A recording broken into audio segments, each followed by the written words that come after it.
quite obvious we have an awful lot of work ahead of us. I was obviously very disappointed in our kicking game. I think the outcome of the game would have been extremely different from what it was. Had we had the discipline to perform well enough in the kicking game, that's my responsibility. As are many of the other things. We look at we had enough turnovers in the ball game to lose the ball game. We had enough penalties at inappropriate times in the ball game to lose the ball game. That's discipline. That's my responsibility. So there was, a tremendous amount of disappointment. But we know where we are, and we know what our issues are.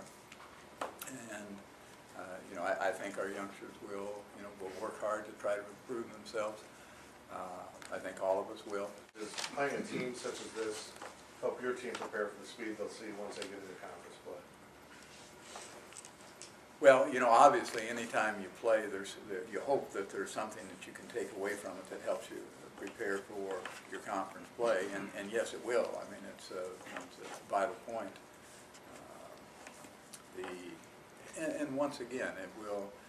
I think, what you try to get your players to do. I mean, speed is what it is, and you try to get your players to play as fast as they can play. I mean, I think that's pretty commonly recognized, in the coaching ranks.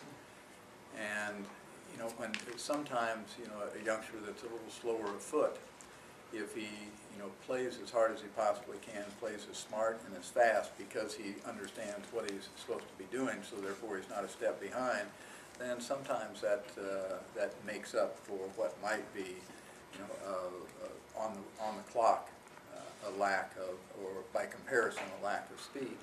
And I think that's what we strive to do with our football teams, to try to get them to play to their maximum speed capacity and help close the gap then on the speed difference. It's not just offensive and defensive speed, but they utilize, I mentioned that they were a good special teams football team, and they really are.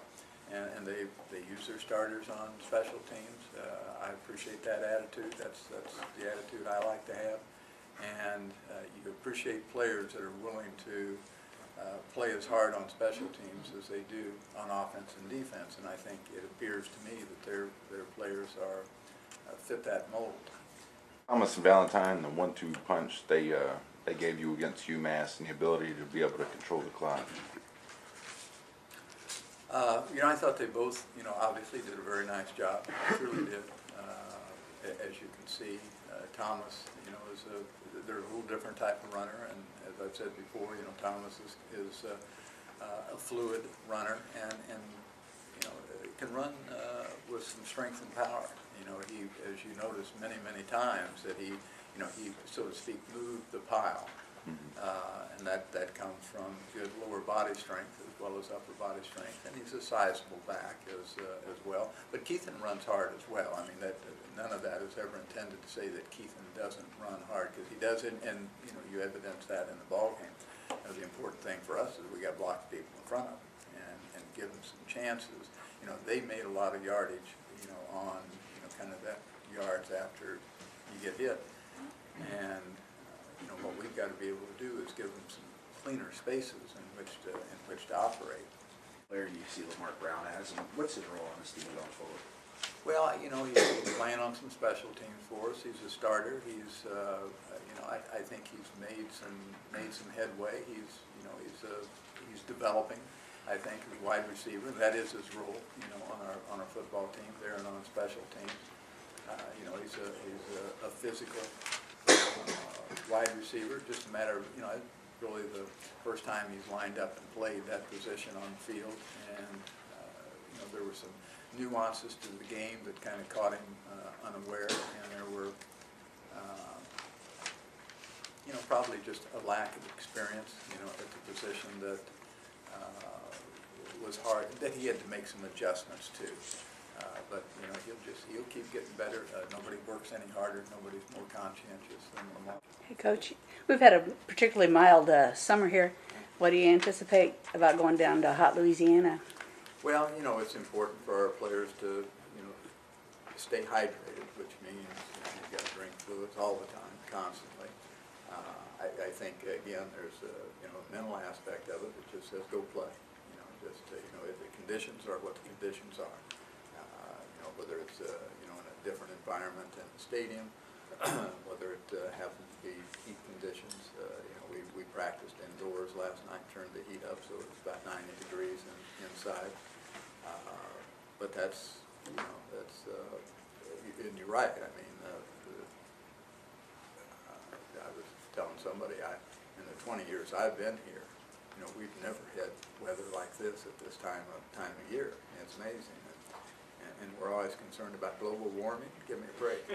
High up on the list is pass protection this week for you. 'Cause it seemed like Coughlin, when he did make his mistakes, was when he was being pressured, when he was being hit, while he was being thrown. Well, it is, there's 100 things that are at the top of the list, and that's certainly one of them, and has been since day one. You know, I think you know, our guys are, you know, that was a new experience, you know, for him, except for Nick. You know, Nick's been on the field, but it was just, you know, getting acclimated. I think they've, strange as it may seem, I think they really have made some improvement. You know, we've gotten better from where our base was when we started. So, you know, I think now that they've got a game under their belt, you know, hopefully they understand what the deficiencies are. About playing with passion and energy, your defense had allowed basically just 3 drives of over 30 yards. Did you meet goals there or exceed goals there? Well, you know, we set goals for all facets of our teams that are seasonal, game-by-game goals. And the defense only achieved 57% of their goals. The offense only achieved 50% of their goals. Normally, that's not enough to win a ball game. You know, so we were somewhat fortunate to do so. You addressed the Louisiana offensive line in terms of their experience with. Well, I mean, all 5 of their starters are back. Yeah. They're probably not quite as.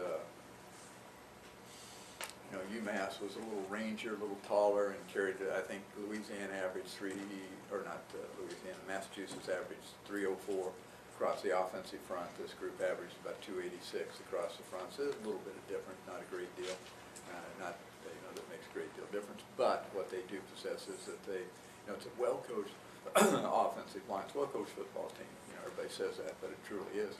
And they're an aggressive offensive line, and they're a faster offensive line than what we played against this last week. So the movement will be awful critical in this ball game. On the defensive line, I think Fitzgerald had a sack and a pass breakup. How important is it to have to generate that pressure up the middle? But we only had 1 sack, so that Yeah. was that's not a good thing. You No. know, you got to have more than that. I think Jeff played well in the ball game. You know, we liked the way he played. He played